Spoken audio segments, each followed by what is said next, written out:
อยากป้าลูกและแม่นี่มันมากินน้ำ3 โต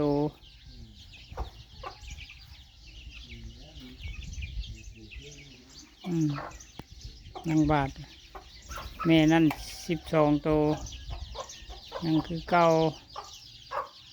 โซนเกลือไก่น้อยเลี้ยงง่ายไก่ลาดบ้านเฮาก็เลี้ยงง่าย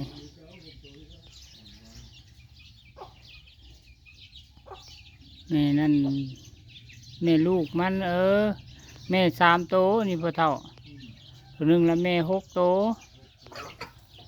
วันนี้บัดแม่โค่นมันแม่โค่นนี่ได้12แม่โค่นที่ว่าซื้อพ่อพันธุ์มาแต่ไก่นี่อันนี้แม่ลูกมันนี่ลูกนางอันนี้3 โตกับ6 โตแม่โค่นมันละได้อยู่12 โตแม่นางโตสีลายนั่นละได้3 คนก็ซื้อเนาะได้หน่อยโคตรหน่อยว่าได้ตัวนะ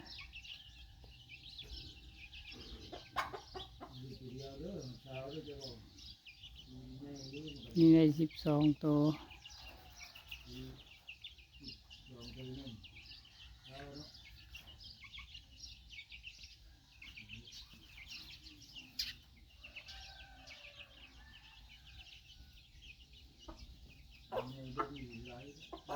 เกลือก็ละมองแล้วหมูกับเกลือมองนั่นหมูก็แยกกันแล้วมันซ้ำแล้วเราแยกกันแล้วเกลือคนละบอนแล้วหมูก็ได้อิ่มแล้วบ่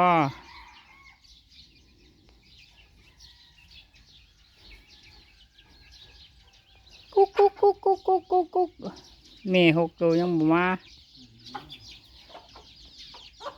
หนาวหมดเลยคือบ่ได้ล้มปานใดมื้อนี้ออกมากินก็ได้อยู่ดอก